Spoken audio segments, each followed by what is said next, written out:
Hello, and welcome to the Everyday Jesus Podcast, a podcast for everyday Christians seeking to follow Jesus every day. I am your host, Brian Boswell. I really appreciate you joining us. So today, I have a very special interview lined up for you. I know you guys really like it when we have interviews and you get to hear testimonies. Well, today I have my friend Craig Stover on the line, and he's excited to share with you what God's done in his life. And I hope you guys are blessed by this. I've talked to Craig quite a bit so far, and I've learned a lot about him, and he has a very inspiring story to tell you. But first off, I want to just remind people that if you like these episodes, go on social media, be sure to like and to share them. Go on to our website, www.everydayjesus.net. We have free resources and lots of additional content that we put on the website. And then also consider becoming a club member. So all we ask for to become a club member is $5 a month. And that really helps us because there's cost involved with the podcast hosting site, the website. All those things cost money, the gear, the equipment. Anything that you can do to help provide is surely appreciated. So let's get to it. I met Craig at Solely Business, which is a Christian men's retreat that we've talked about before on the show. If you want to hear more about that, you can go to listen to my interview with Christian Olmsted. We go into it in depth. But Craig's got just an interesting story that I wanted you guys to hear. So, Craig, tell me about how you grew up. What was your life like as a young man growing up? I know you were born in Goldsboro, North Carolina, but you grew up in Ohio. Tell me about your life. So, yeah, I grew up in Columbus, Ohio for the most part. Was born on Seymour Johnson Air Force Base down there. Didn't have a family that was really church-oriented. I mean, my mom always believed in Jesus, and I was baptized Methodist when I was real young, but, we weren't the kind of family that went to church on Sundays all the time. My dad was pretty stringent, pretty stickler guy. I remember one time when I was like 10 years old, I think I called him Colonel Gaddafi, and didn't really know what I was saying at the time, but my dad actually chuckled at that because of me calling him Colonel Gaddafi. So dad was pretty much a pretty stickler, hothead, very angry. He would drink quite a bit. It was rough at times. Parents got divorced right before I went into high school. Didn't talk to my dad for probably 4 years in high school, and then he would kind of come around, and then he would go away for a couple of years, and then he'd come back for a couple of years. So kind of a rocky relationship with my dad. Mom was always, always there, always loving, always supportive. We still have a good relationship now. So that's kind of the gist of my childhood years. Yeah, so grew up in I guess, kind of a Christian home per se, but not necessarily a practicing Christian home. Is that accurate, or would you even call it Christian? Yeah, kind of. I mean, my parents would dabble. Yeah. I don't even know if I'd call it Christian. I think there was, I remember going to church like maybe a couple of times. We would go to a local church, but never in-depth pray at the table over dinner or, anything like that. I knew my mom believed, but, my dad he was not much of a believer. He was from a Catholic background, and he had a real bad falling out in that arena. So, yeah. Did you have Christian friends growing up, or were you just kind of, I was on an island. On an island by yourself? Yeah. So, what would have been your first real experience, you'd say, with God then? That's a great question. My first real experience with God was when I was in my 20s. I had a girlfriend that was going to a Catholic church, and I started going to Catholic church, and I really felt kind of a calling to go be a Catholic. So I went through the whole RCIA program. I didn't need to get baptized because Catholic religion recognized the baptism when you were 3. Went through that whole program and was practicing Catholicism for 15 years. And then ended up getting a divorce from my first wife and kind of fell away from Catholicism myself, to be honest. I loved the fact that, that taught me a lot about the Bible, taught me a lot about Jesus. But it really didn't help me connect, for me personally, between my relationship with Jesus and myself. It was more of the rituals of stand, kneel, that Yeah. type of stuff than it was what is Jesus telling me? What is my relationship like with Jesus?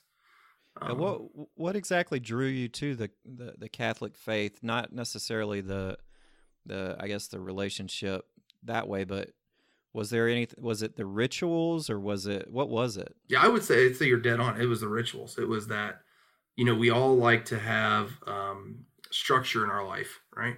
So Mm, the structure of Catholicism really drew me near Catholicism. yeah, But that was just a Sunday for an hour. You know what I mean? Then Monday came, and that Sunday was gone. So, yeah, I actually ended up coaching and helping at the Catholic school and all kinds of stuff, but it just didn't connect my head and my heart. That 18 inches matters, and it didn't help me connect that. Which no fault to them. It's not like they were pushing me away, but yeah, yeah. What do you think was holding you back? Any ideas there? me, Yeah, yeah. I mean, you're it's always standing in your own way. yeah, Yeah, absolutely. yeah, I have my agenda. yeah. Didn't match God's agenda, so that was my agenda. 15 years in the Catholic Church, you get a Mm-hmm. divorce. What happens next? Um, hmm. Kind of a spiral, really. Did end up remarrying. That was a real quick remarry. And then met my current wife, now, who I've known for 30 years. She was my sister's best friend in high school. So Okay. so I put on Facebook, change your relationship status. And she sent me a message right away. Hey, how's things going? And she used to watch my kid when I was in my first marriage, and she used to cut my wife's hair. And so we've Yeah. known each other forever. She's known each other in the family for a long time. And then I came up that weekend that she actually said, hey, how's things going? And kind of the rest is history as far as my relationship. We just, ended up getting married and built a house together. And she's a great woman. She's shown me a lot of grace in times where I didn't need to be shown grace, but she showed me grace, a lot of Yeah. it. Where were you at this time? Were you in Ohio, or was this Actually, in North Carolina? I was in North Carolina when I met her, and for about a year, I would leave Raleigh on Friday. I would drive to Columbus, Ohio.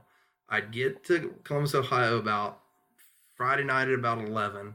I would leave Monday morning at about 4 in the morning. I would drive to Raleigh and go to work, and then I'd leave again on Friday. And I did that 3 weekends out of the month, and she would come down one weekend, and I'd drive up Wow. 3 weekends. So we did Wow. that for about a year, and then we would, like you and me are talking right now on Skype. We would do Skype every day, and that Yeah. was the way we got connected. And someone recently said something, I'd never really thought of it this way, but he would go visit his girlfriend at Liberty, and he said every weekend was like a vacation because he would leave everything Yeah. behind him and go. And I really never connected that, but that's so true. Like every weekend I came up, it was like a vacation. I was leaving Yeah. my work. I was leaving my old home. I was going to somewhere new, even though I was there just, 5 days earlier. It was Yeah. like leaving to go for a vacation. So, Yeah. Every weekend, a vacation. I gotcha. No, that's pretty cool. yeah. So you guys met, you got married. Where was God involved in any of this at this point? Were you guys actively, Mm-mm. I'm curious, or anything at this point, or No, just we totally going in your own way? we were kind of going in our own way. It's funny, the church we're going to now was being built next to the apartment complex that we were living in. But it was a brick building, and I thought, man, real formal. Probably everybody's in a suit, and I wasn't into being in a suit and everything. So we didn't go, but we did end up going one time, and I don't remember what drew us to go one time, and we liked it. It was jeans, it was button down shirts, it was shorts, it was what they did. They'll take you as ever you are, and great music, good Christian music, and we really liked it, and we never went back. We could have all kinds of excuses to not go back, and we'd say, oh, we need to go to that church, and Sunday'd come, and we could have a million excuses to not go, and that was kind of it. We were kind of in a deep spiral at that point, and just blew past all the signs of you need to get your butt in church and start following the Lord. So Where did God kind of come back into the picture for you after you're kind of dabbling in Roman Catholicism? You you've gotten remarried. Where does God come fit back into the picture again? So, me and Gretchen always we had head knowledge of Jesus and God, but we did not have heart knowledge, kind of like I said earlier. Um, and I lived the lie that I can do whatever I want. Jesus died for my sins, so Yeah. I'm good. I believe in Jesus. I believe He died for my sins, so do whatever I want. We were doing all kinds of things not good. I mean, we were drinking heavily, heavily. We were, into pornographic stuff, racism. I mean, I was not a good person at all. I was the lowliest of low. I was not a good, I was a good person. If you talked to me and you met me, you'd be like, man, that's a great guy. But inside, I was a freight train. Yeah. And kind of November 4th, 2016, Jesus kind of knocked me to my knees and rocked my world. And I would black out drinking. So we would not drink Monday through Wednesday, although find out later my wife was hiding bottles around the house and she was drinking. But I was like, we're not drinking Monday through Wednesday, and we'll try not to drink on Thursdays. And sometimes we drink on Thursdays. But Thursday, Friday, Saturday, Sunday, we would kill between the two of us 2 cases of beer and probably 2 bottles of something. Yeah. And we would just black out. We would black out. We'd wake up the next day and be like, what happened? We'd see pictures of ourselves. We'd be like, oh, that's funny. We had our friends that we'd hang out with and party and drink. And that was a Friday Jesus came into my life. And we had gone to 3 different bars. I had blacked out. And on the way home, I had assaulted my wife and got home. And I remember like snippets of stuff. When you black out, you kind of remember like just snippets. And I remember coming in. I remember going and taking a shower. I remember coming out and being like, where's my wife at? She's gone. And then the next thing I remember is there's a knock at the door, and it's her and my neighbor. And I yell some curse words at them, slam the door. They go to my driveway. They've already called the sheriff. I go out to talk to my wife and to convince her to take my neighbor home and come back. And me and the neighbor get in a screaming match. He gets out of the car, and I end up assaulting him. And the sheriff's on the way. I go running into the house, close the garage door. They leave. And the next thing I remember is seeing spotlights on my house from the sheriff. Oh, wow. And grace, right? Yeah. So I luckily said, I'm not doing this. And I went outside and opened the garage door and said, what's going on, fellas? And hear the rack of a shotgun from the sheriff and says, turn around, put your hands on your head. Yeah. So turn around, put my hands on my head and get arrested. And it took a while. I mean, it's a lengthy process. I was there about 3 hours before they finally said, okay, we've got enough evidence. We're taking you down to the jail. And took me down to jail. And the lowliest of low moments for me is when one of the inmates asked if I had a cigarette somewhere we shouldn't be hiding stuff, if you get my drift. Yeah. And that was pretty low at that moment, And I got into jail, and I'm just so angry, so very angry at myself, and I'm pretty low. This is rock bottom for you, you'd say? This is rock bottom for me. And I hear Jesus say, how's this life working out for you? Mm. And I'm like, not real well. Mm. And from that moment, man, things just changed. Things were different. And things were so bad. Like my wife tells me all the time, don't glaze over how bad things are. Yeah. Because, I mean, she was ready to leave. I was violent in my drinking towards her. Yeah. There was some extramarital stuff that happened previously in our marriage. She was scared to death of me when I would drink or when I'd get angry. She did not feel safe in our home. And I wouldn't know it. Like, I'd wake up the next day and she'd be like, do you remember throwing the scissors at me and my daughter last night? I'd be like, no, don't remember doing that at all. Yeah. I just wouldn't remember. And that's the scary thing about drinking, if you ask me. You know what I mean? Like, there's a lot of different ways that people obviously kill the pain of life, whether it's all different types of drugs and drinking. But the idea of just blacking out and not remembering what you did, to me, that's one of the scariest things about alcohol abuse. very much. I mean, I've since this time I've always said the devil's in that bottle. Yeah. So yeah, very, very, very scary to, and then you'd have to deal with a bunch of pain and hurt that you've caused, and you don't even remember causing it. Yeah. But it was just a circle. We were so bad that we would buy ramen noodles to eat so we could have money to buy alcohol. Yeah. Because ramen noodles are what, 29 cents a pack. Yeah. But living off of ramen noodles so you could get your buzz on. I got you. Right. Yeah. Living off ramen noodles so you get your buzz on. So my mom came and bailed me out, which that was another humbling experience when you're 46 years old and 46, and your mom has to come bail you out of jail. And there's a temporary restraining order instantly when you have a domestic violence thing. Yeah. Put on you, no talk, no contact, blah, blah, blah.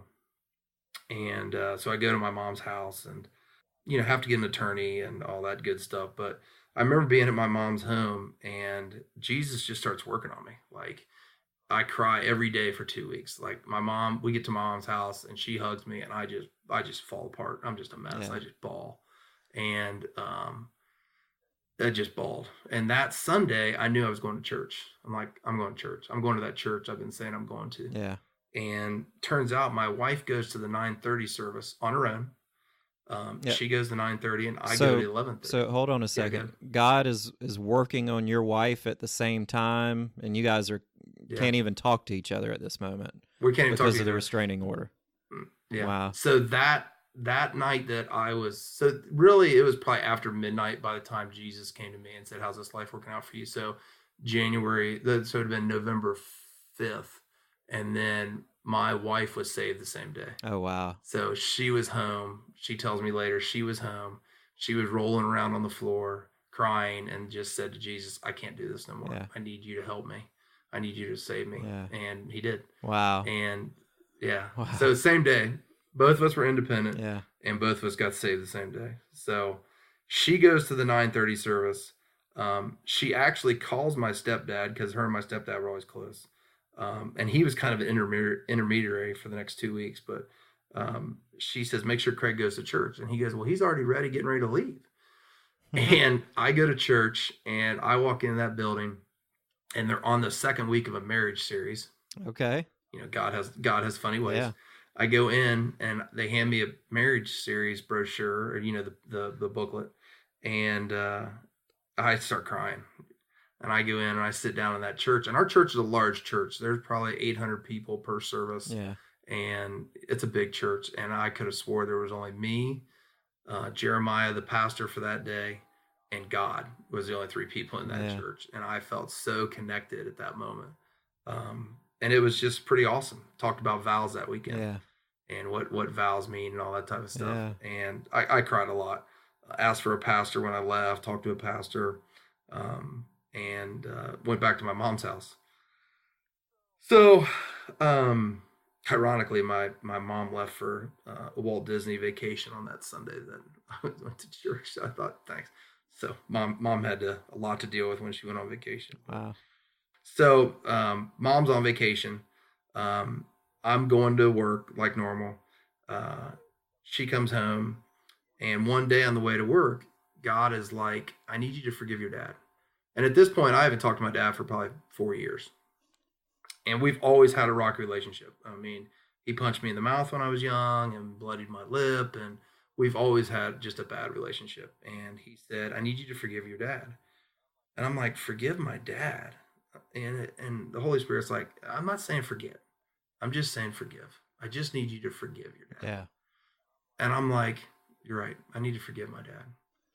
And that takes a 1,000-pound elephant off my back. I mean, just completely removes this thing that is just weighing me down, that is just huge, weighing me down. I feel light. I feel so much different. And I get to my mom's house that night, and she goes, "Hey, I bought you a book today." And I said, "You bought me a book today?" And she goes, "Yeah." She slides it across the table, and it's Adam Hamilton's book called Forgiveness. And I just start laughing. And she goes, what's so funny? And I said, "Mom, God all day today has been telling me I need to forgive my dad. And I come home tonight, you hand me a book on forgiveness." Yeah. I said, "Yeah, God has funny ways." Yeah. So I'm there for about 2 weeks.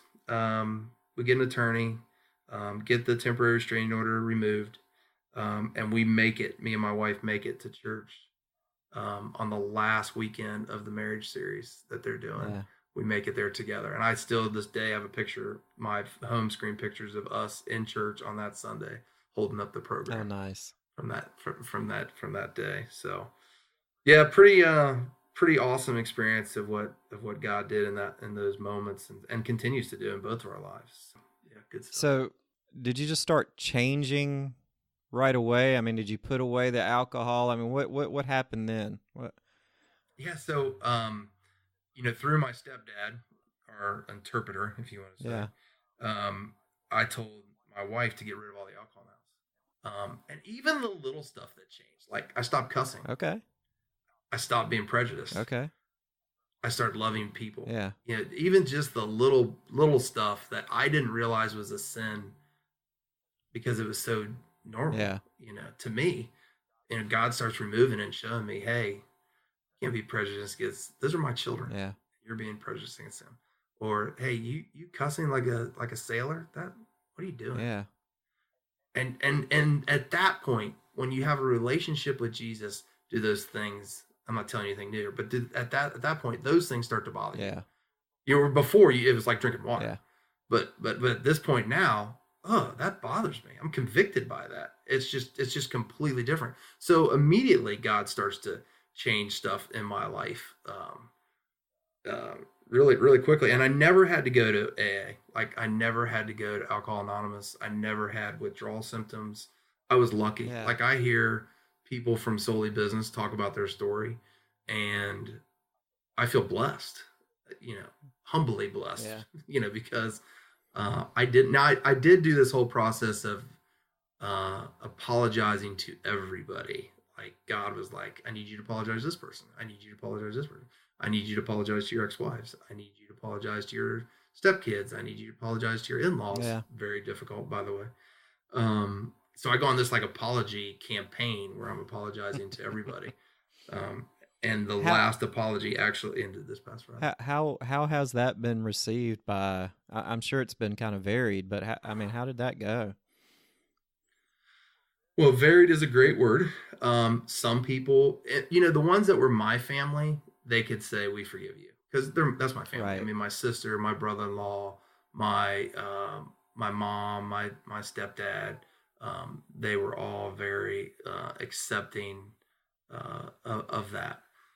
In-laws, that's a tougher thing. That's you're asking a lot. You've hurt their daughter, and you're asking a lot. Yeah.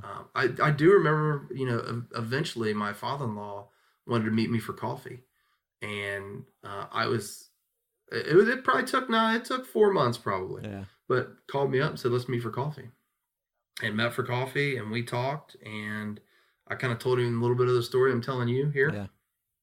And he said, I forgive you. And so that was pretty cool. But yeah, that was really cool. But just like I said recently, so I was on probation for 2 years, and there's more to the story on that. But so the restraining order for my neighbor ended with the probation. So that was January 24th. And the Holy Spirit before January 24th is like, hey, you need to reach out to your neighbor. You need to reach out to your neighbor after your probation's over. Yeah. And I just didn't know how. Like, I didn't know if by me reaching out, would I be crossing some legal line, which was the devil. He was just trying to keep me from, asking for forgiveness. So last Friday, not this past Friday, the Friday before, the Holy Spirit was like, you need to text your neighbor. I'm like, okay. So I texted my neighbor and his wife, and I apologized to both of them that, the one that I assaulted, and just kind of reached out. And they were the last ones. They were the last ones that I knew I needed to apologize to for me being old Craig, as we call it now. So, and it was received by the wife very well. She texted me back the next day and said she accepted my apology and blah, blah, blah. But she said it might take her husband a while longer, but she hopes that he could at some point, which I get it. It just because you ask for forgiveness doesn't make things go away, but I get it. It's a process for everybody. Yeah, no doubt. So since that time, what's God doing in your life now?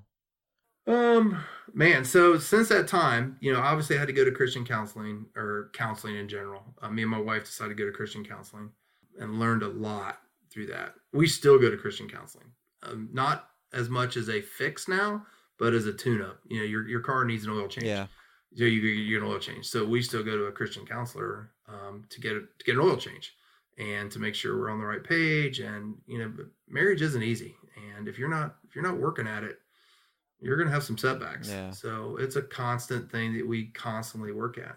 But God did kind of, here I am, 46 years old, didn't have my bachelor's degree. And God said, I need you to go get your Christian counseling degree. And I'm like, I'm 46. Like, I have very little college experience. And so I started to obey that. I started out Ohio Christian, started taking some classes, and now I'm at Liberty full time doing online classes to work towards my Christian counseling degree. And that's going to probably take me another year and a half, 2 years, and then I'll have that. So Yeah. it's a lot. Yeah. It sounds like It's a lot. It sounds like it. So, and then we lead a small group here at home. We lead a home group, as some churches call it.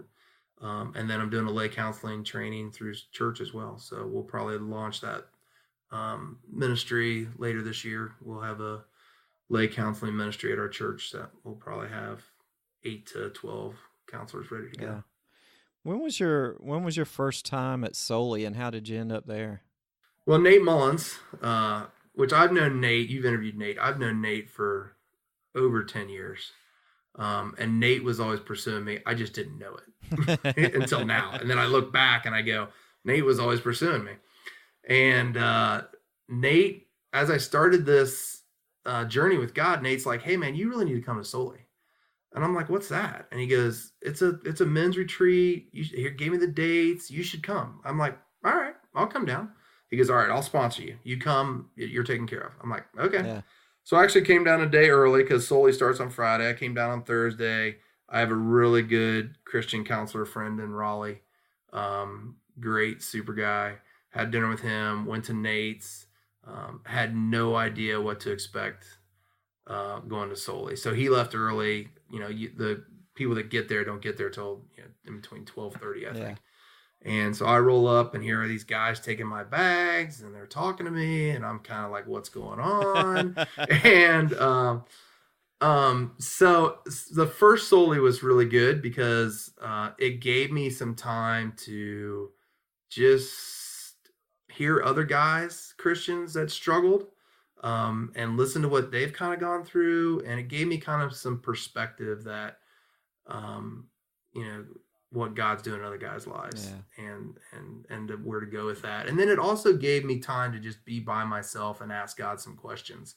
And it really built some structure for as far as that, me listening to God, which I had started.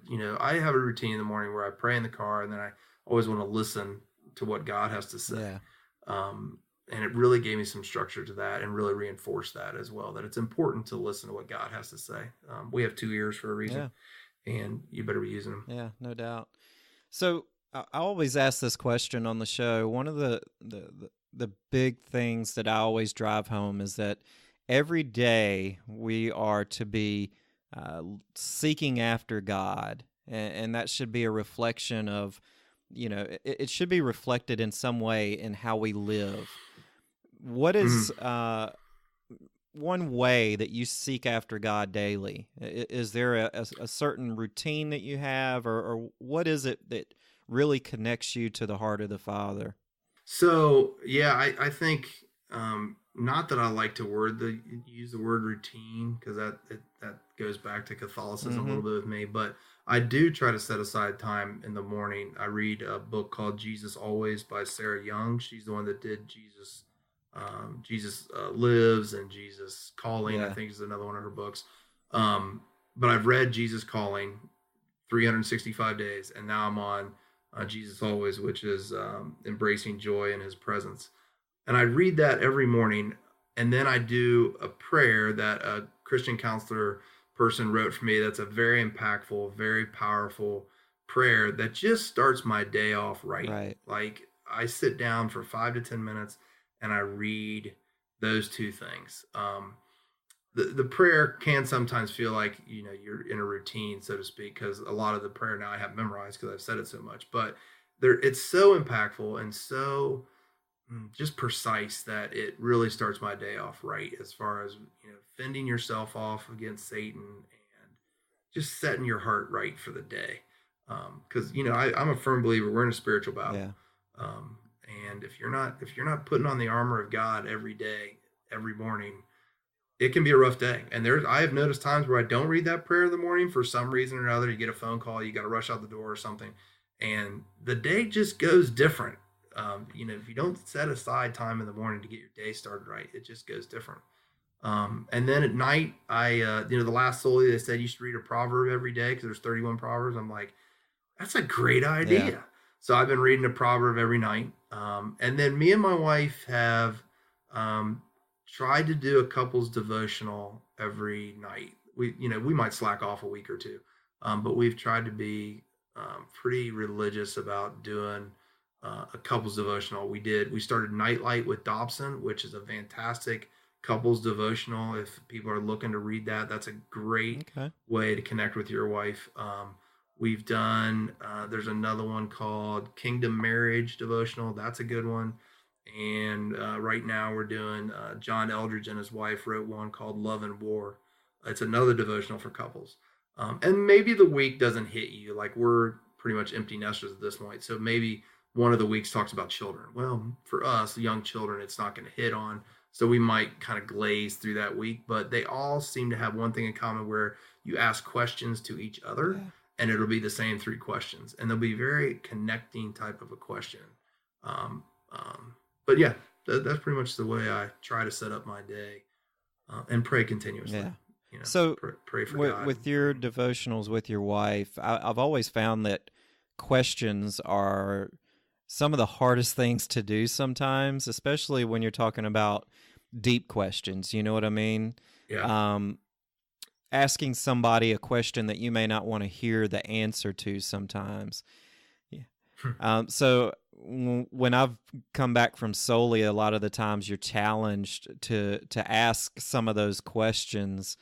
And, sometimes you don't like the answer that you get back, because you might think, hey, man, I'm farther along than this. And then, that answer might kind of bring you back to reality that, hey, you know what, I'm not as good as I think I am. I struggle with these same things. So how is God kind of, after going through what you went through with your wife, how has God really kind of brought you guys back together? Has there been like, I know you guys are going through devotionals and things, but has there been anything else that God has kind of done through marriage with you guys? So really it's a lot of healing. I mean, just a whole lot of healing. For her, it was about feeling safe. It was about trusting me that it's okay for her to get angry. And, oh, by the way, it's okay for me to get angry, and I'm not going to throw scissors at you. Yeah. You know what I mean? So it was really a change of environment for her, for us to be able to come back from Soli or do a couples devotional and ask questions, and her feel safe enough to be able to give the answer and not have a backlash come from that. An honest answer. So an honest answer. And that's hard when you have like my wife. It was hard for her because she would have to throw her heart out there and trust me with it, that I'm going to be okay with what she has to say. And, my previous track record was not that way. Yeah. So a lot of it was, building a safe environment, and her feeling safe, and her feeling like she can trust me, and her feeling loved, because I was not providing any of that stuff to her in my previous life. So, yeah, that's what God's kind of done in our marriage was, and it's still a process. I mean, we still sometimes have stumbling blocks. We still sometimes have arguments.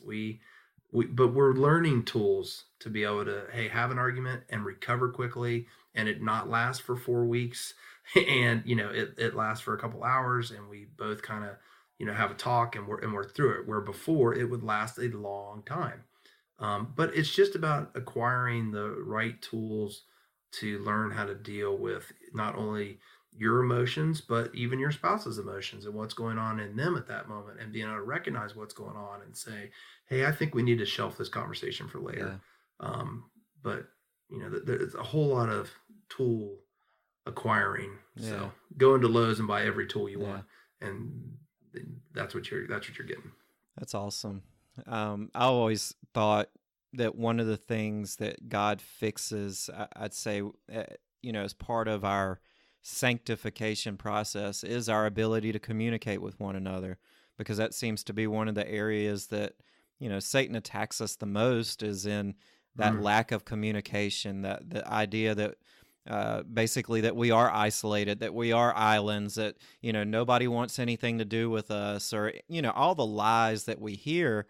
And, it's just powerful to hear that, that God, took you from a point of being, in a relationship that had, very little communication, to now where you're at now, where you can ask questions and get honest answers back, and there's not objects flying across the room. There's there's no fear of pain, and that's obviously God working in your life. And I just encourage you, because that's a really good spot to be in, is in that spot where communication is held as a priority.